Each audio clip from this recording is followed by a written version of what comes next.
Welcome to AI Snacks with Romy and Robbie. I'm Anastassia, an AI professor, the technologist, and the creator behind Romy and Robbie's AI series. My podcast translates AI and robotic technologies from difficult to easy to understand, and it's all for AI muggles, not wizards. Today's episode is really special because we are going to talk about humanoid robots. Where they're coming from, where are they implemented, how are they designed, and what type of machine learning, AI, and robotic technologies are utilized to build those smart machines. And I'm bringing a very smart guest, and this is Jeff Burnstein. He is the president of the Association for Advancing Automation. This is a prominent organization representing over 1,000 global companies involved in robotics, machine vision, motion control, motors, and related technologies. Jeff has fantastic knowledge and experience in the robotic and automation industry, where he spent over 30 years of his career. He serves on the executive board of the International Federation of Robotics, or IFR. And this is all about relationship to automation and robotics leaders in countries such as China, Taiwan, Japan, Korea, Germany, Switzerland, Denmark, Mexico. And Jeff's contribution to the field of automation and robotics has been acknowledged and celebrated. In 2023, he received a so-called Engelberger Award for leadership. And this prize is actually equal to the Nobel Prize for Robotics. And now it's time to open my studio and welcome Jeff. And here we have Jeff in my studio, Jeff Burnstein, president of the Association for Advancing Automation. Jeff, welcome to my show. Yeah, I'm really thrilled to have you. And I know that next week there's a huge event in the United States dedicated to humanoid robots. And I'm quite curious, could you maybe introduce us to this technology and when it's all started? Yeah. Well, humanoids have fascinated people for a long time. People think of the Jetsons and a robot that would be working in our homes and doing things that, frankly, we don't want to do, cooking, cleaning, and other tasks. And so there's been development and research labs in Japan since the 60s. And, there have been initial mobile robots that were humanoids, like Honda had one, and Toyota and other companies have been working on this for a long time. Very complicated technology to perfect. And so we're now at a point where we are seeing what appear to be robots that are useful and that can be applied in industry and warehouses. And so we'll see. We'll see how quickly this develops. And could we say that at the beginning of AI and robotics, researchers and developers underestimated the complexity? So to my knowledge, humanoid robots were kind of, prevalent. That was like the first idea to introduce machine learning technologies. But now we are seeing manufacturing spaces equipped with smart machines, but not robot servants or robot helpers. So what is your view on this? Well, it's an evolution. So the first industrial robots were introduced in 1961. So you think about how far that technology has come. Yeah. And the technology today is much more useful and easier to use and less costly, and all the things that, we expected would happen have finally happened with industrial robots. And then along came collaborative robots that could work side by side with people without being beyond a fence. And so we've made great progress there. And then there were mobile robots that moved around a mobile base, moving products from here to there, working around people. And that was a relatively rapid development. They went from having to follow a line, an automatic guided vehicle that followed a line around, to be able to navigate autonomously. So these things take time, and we're still perfecting humanoid robots. It has been slow, but look at what's happened. the enabling technologies like artificial intelligence, of course, machine vision, and mobility have all come together to put us in a position where it's very possible to have effective humanoid robots in the near future. And some are working today. If we kind of, pause on these technologies, obviously AI has been around for many, many decades. And only in the past 15 to 20 years, we see like a huge explosion of machine learning and AI in all kind of industries. In terms of robotics, what are the most important technologies powering those machines? Obviously, you mentioned computer vision. So what else? Well, I think all the motion, the motors that are involved. I think the battery life is going to be critical to Yeah. humanoid robots. I think the safety features are going to be critical, and of course, the artificial intelligence, like you mentioned, that's going to be very important. We can now talk to the robot and not just code everything. So this ability to communicate, the ability for the robot to see and move efficiently, I think is going to really change the way these robots enter our lives. And today, those machines still lack human level understanding, and they don't reason same way as many non-human animals and humans do. So, what are the next steps in your eyes? So, I was talking to someone who is a researcher in AI and robotics, and he said, "Look, of course we can improve and improve, but we don't want this next generation of Roomba to out of sudden clean the cat instead of the floor, and this thing probably does not have a notion of what a cat is or a pet is, and how it's loved. So how do you think about this frontier moving into reasoning when it comes to robotic? Is it a topic at all, or are we just kind of improving, piling more and more data, better algorithms? What is going on there? Yeah, I think some people are working on the whole emotional connection between people and machines. And look, for people like me, this is it's difficult to see me having a relationship with my machine. Okay, but I think they started in elder care of taking people who have been isolated and they like the robot, so they have a robot pet and they Yeah. interact with the robot. And can we get to a point where we really see them as more than just machines, to see them as helpers and friends and part of our family? Well, I mean, it's possible. We're making great progress in putting emotions and the ability to react in the machine. But at the end of the day, for me, it's still a machine. And Yeah. I think for most people, it is that now. It's not Bicentennial Man and Robin Williams. I don't think we're there. And I don't know if we want to get there. I mean, each person has maybe a different opinion. I don't know that I want to get there.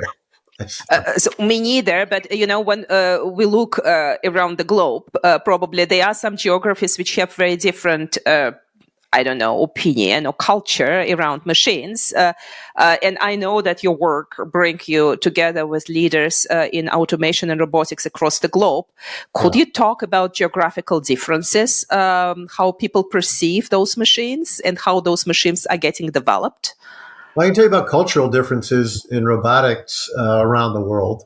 The technology was invented in the United States, and really there was a lot of resistance, particularly labor unions were worried, and people were uncomfortable, and Hollywood, often presents robots as scary and the Terminator and something to be afraid of. Yeah. The popular culture in Japan was very different. They had characters like Astro Boy and others that were well received by the public. They were friendly, they weren't scary. And so robotics caught on more quickly in Japan than it did in the United States, in part because of that. There wasn't some feeling right out of the gate that robots are something to be afraid of. This isn't Dr. Frankenstein. So this is these cultural differences are going to be experienced around the world. That's not a surprise. And do you see these differences in terms of how humanoid robots are get accepted and adopted in the societies, or are you kind of generalizing across the I'm whole field of generalizing. robotics? I'm generalizing, but in France, I was there. There's a company called Enchanted Tools that has a robot, and they were very um, certain that the robot needed to have eyes and emotions because the French would want that. And Interesting. and that the character of the robot was important. They were going to make a film about the robot, and that this is how they were going to connect with people, and it wouldn't be scary. And hospitals, I think, were their first target market. So yeah, I think that's true. In the U.S., we've had robots that, you know, Baxter that came out. It was a two-armed robot. It was not a humanoid, but it had eyes and it had reactions, and some of the humanoids have it, some don't. So it's going to be a question. Each company's going to have to decide what they think is best, how people are going to react to it, what the actual face looks like, and we'll see. And reading human emotions to respond to how the eyes look, what is the face doing. So this is difficult. It's just simply difficult because even humans don't read quite right other humans' emotions. So how is this technology evolving, and what is happening there, Jeff? And who is the pioneer and who is the best follower? Well, I don't know who the best is, but I mean, there are companies. I think there's a company out of Europe, Sophia, the robot that. Yeah. This is You hands-on robotics, right? So know, yes, I think yes. they are Hong Kong even. I Oh, Hong think Kong, they are, maybe. yes. Yeah. So, and I haven't seen that robot in person. I've only seen videos. And I am I am interviewing Sophia occasionally on stage because I'm a woman in AI, and some investment bankers love inviting me to their conferences so that I can interview the script.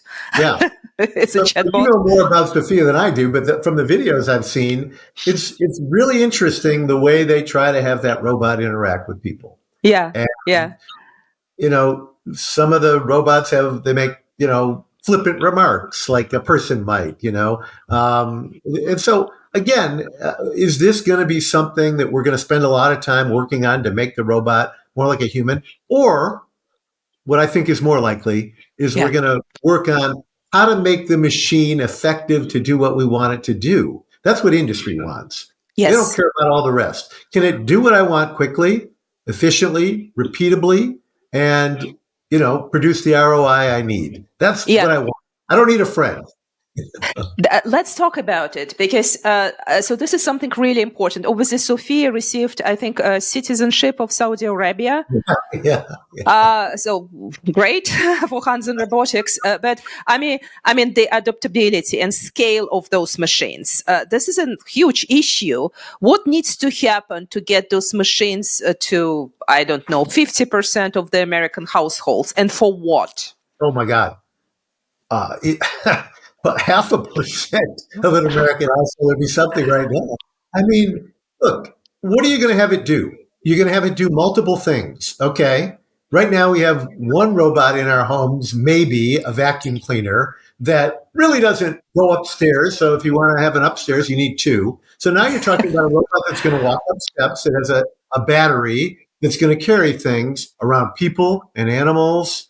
And you're going to have to maintain it. And if the power goes out and it falls, it's going to hurt someone. We're a long way, in my opinion, from having a safe robot in our homes of that size, the size of a human. And then it's going to be able to do every task that we want: cook, clean, wash. I mean, could it just do one task to start? Could it just Yeah. cook? Okay. Could it shop and cook? I think there's so many obstacles right now. But again, the advances in these technologies are going to make it conceivable that it's going to be quicker than I think. But most of the people I talk to don't think that's going to be quick in our home. Yeah. And what is the case for all those robotic companies building, designing humanoid robots? What is their vision? How do they want to succeed? Well, I think they're looking for use cases in industry that will allow companies to deal with labor shortages and to do things do tasks that people don't want to do. It's hard to hire people to do dull, dirty, dangerous jobs over and over all day, pick this box up, walk it there, and go do it again 1,000 times. People don't want to do that. So they'll work and then they'll say, you know what, I don't like this job. I'll go do something else. And so then the company, is at a disadvantage because they can't keep productivity high and get the products to their customers and all that. So I think it's just like any other machine that companies employ. They have a purpose for it. And so when Yeah. you see it in a structured environment like a factory, it makes sense. Okay, if it's better than a wheeled robot, if it's better than collaborative robot that you can move around, there's other ways to move robots around other than walking like a human. Then okay, then it's going to be successful. If it's not, then we'll use other technologies and not humanoids. The Yeah. one factor that they keep coming back to, the companies that are developing humanoids, is that the world is built for the human shape. And so we already have factories built for people. So if we have something the size of a person that can navigate around like a person, we don't have to build a new factory. We don't have to retrofit. We don't have to do all this. Okay, maybe. Um, Again, if you can handle the safety issues and you can make sure that the robot doesn't hurt anyone, it's a lot different than I can see that it's an arm. It doesn't look like a person. My expectations are, hey, I got to be careful around it. There's sensors on it to protect me. If I see these things walking around all day, I could forget this isn't a person. This is a Yeah. machine. And Yeah. what if the machine, gets a little out of control? It's so interesting what you mentioned, and I've never thought about it, but it's so true. I mean, we are surrounded by human-centric designs.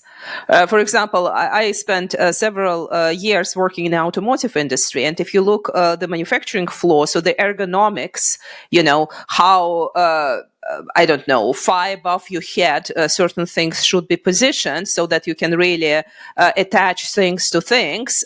Do you need to go into your knees a lot? So what about your back? So it's really very much, it's a lot of sophistication and thoughts in order to keep a human worker healthy and well. And obviously, we are not going to completely redesign the manufacturing floor for machines. So we need to plug them in somehow. And I understand now that this humanoid factor is not just for the sake of, it's a mechanical friend, but it's just how the world is designed around us. Right. It's very interesting. So, what type of industries are looking into employing those humanoids? Right now, the industries are manufacturing industries like automotive. Yeah. They have a lot of these kinds of tasks that could be automated with humanoid robots working side by side with people, on the assembly line. The other big opportunity right now is logistics, warehouses and distribution centers. That's the other one. There's discussion, of course, about other retail applications, in restaurants and stores and other places where we interact with robots. And then, of course, ultimately, you could be looking at things in our daily life in homes or, assisted living facilities and nursing homes. But that is definitely further off. But right now, there are tests being done, pilot programs being run, apparently some successfully. Some of the companies are reporting orders. And the other thing is there's so much money being invested into the speed up the development of these products. So that'll really be interesting to see what that money means. Will all of these companies that are starting be successful? There's a race. China has, dozens of companies working on humanoids. And the concern is that they can produce them cheaper than anybody else in the world will be able to do. And so that they're going to dominate the market, maybe. But, this is going to be a really interesting next few years to see, is there something that really is so much better about humanoids than the other technologies that are available? So that's question one. And number two, if there is, can we do it affordably? And can we make the ROI work? And is it going to be all from China, or are these companies that are in Europe and the US developing this technologies also going to be leaders? We'll see. And obviously, China has quite a top-down policy on developing AI and robotic technology. So they want to lead, and so they put a lot of investments driven by the governments. So local governments in investing into companies, right? So obviously, Europe does not have the same level of sophistication around supporting those companies, right? What about the US? Is there some centralized effort going on, or is it just at the mercy of the venture capitalists and the private industry? There's no centralized effort. Now, Yeah. having said that, the other thing that we don't talk about much, but that everybody is aware of, is that humanoid robots and other types of robots, drones, can be used by the military. Yes, of course. And so if this is going to be the battlefield of the future, you have to assume that everybody is working on that, right? Yeah. Drones are now a big part of military operations in the Ukraine. And absolutely. 200 designs, and some of those designs happen to get alive in the garage. Yeah, so it's not just, some companies driving this, but some amateurs trying to redesign basic, simple drones for military purposes. Yeah. So what will happen with humanoids? Are we going to have humanoid soldiers?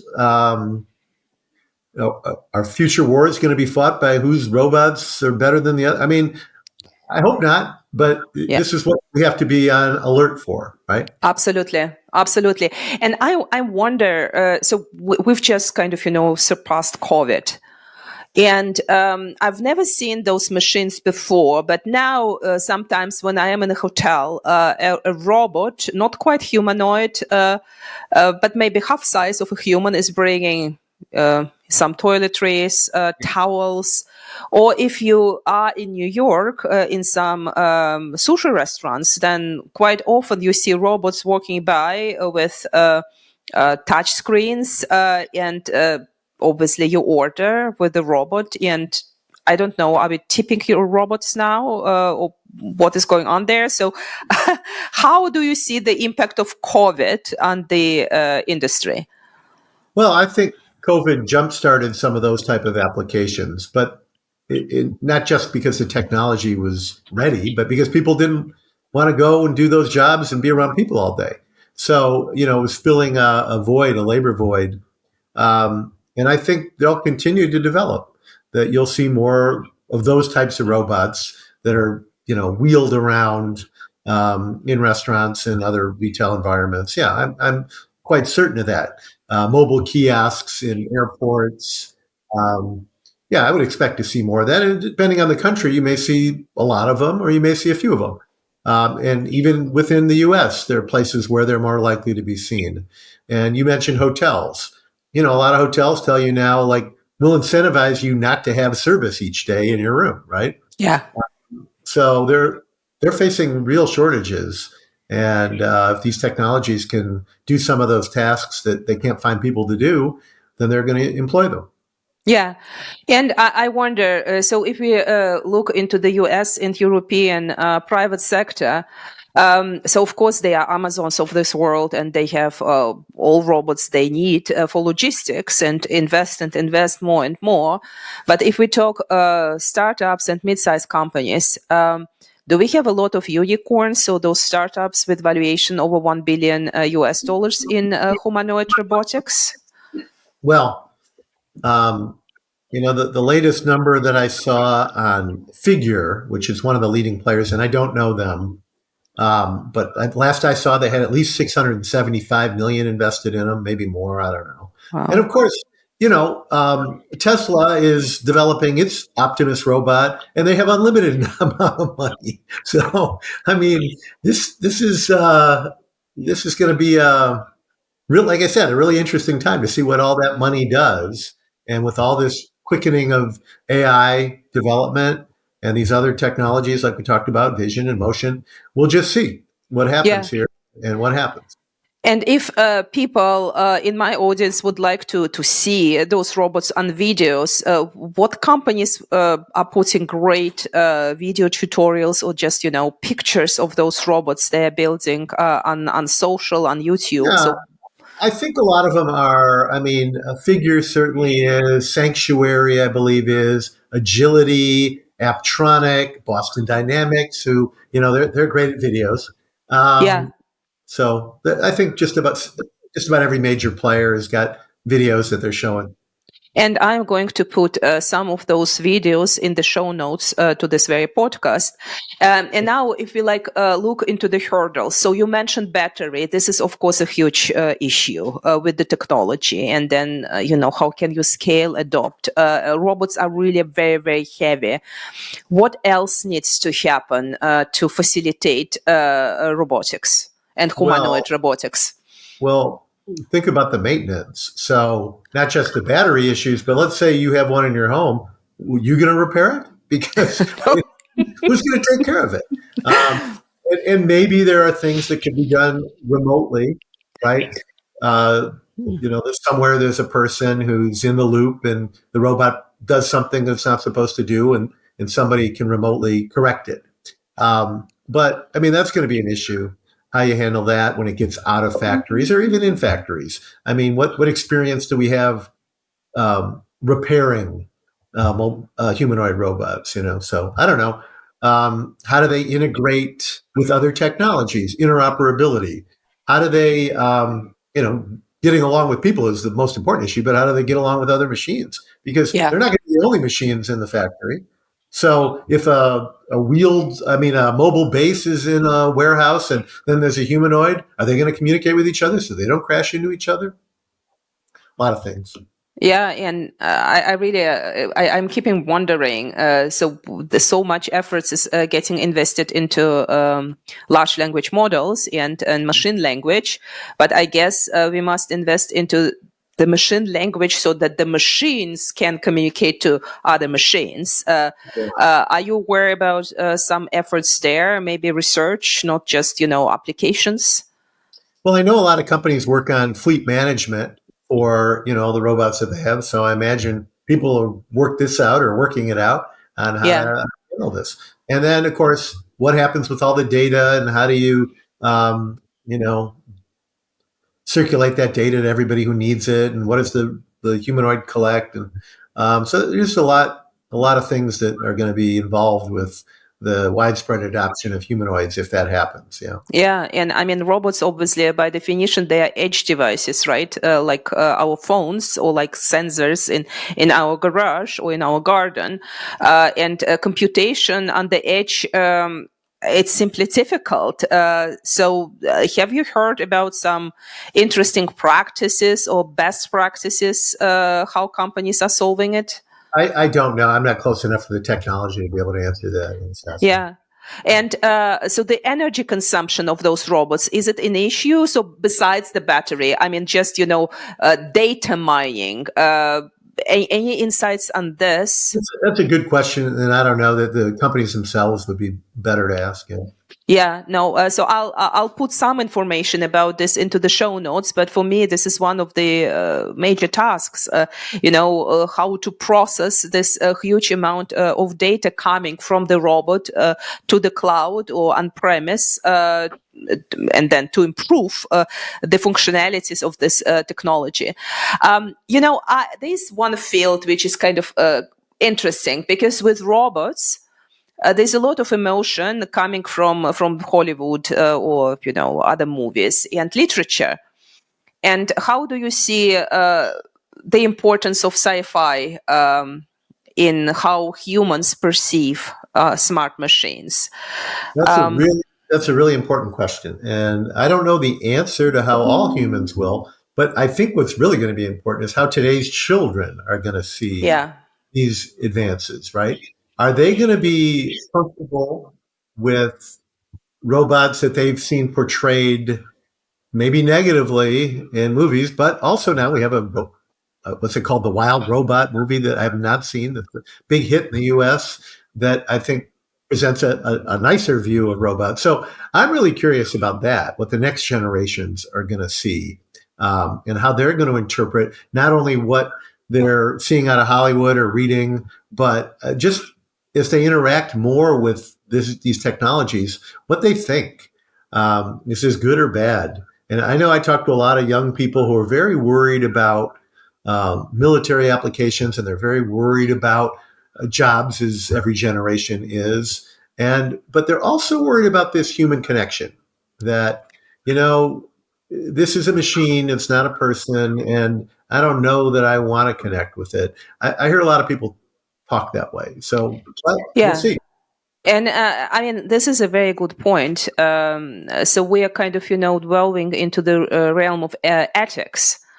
And obviously, don't do harm is very true for humans, but it might be very much true in our interactions with AI. And on my podcast, I sometimes introduce sci-fi books dealing with AI and robotics. So I discussed Clara and the Sun. So Clara is a humanoid robot, a social robot, and an artificial friend to children. And it's all in the dystopian future.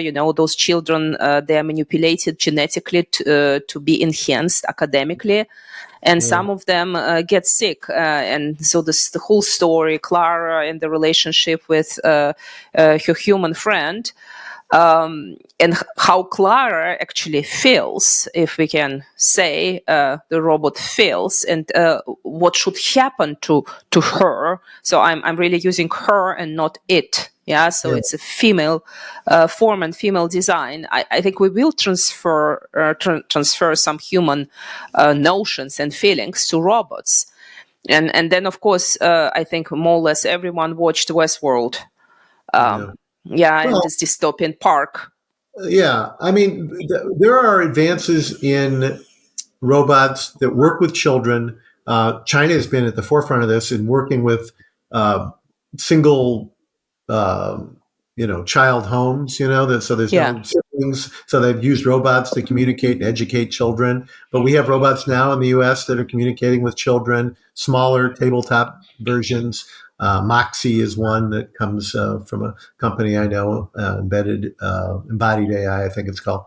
But at any rate, the point is, there are the negative images, there's the positive images, there's the Hollywood images. What are we gonna think in the future? I mean, are we yeah, ready?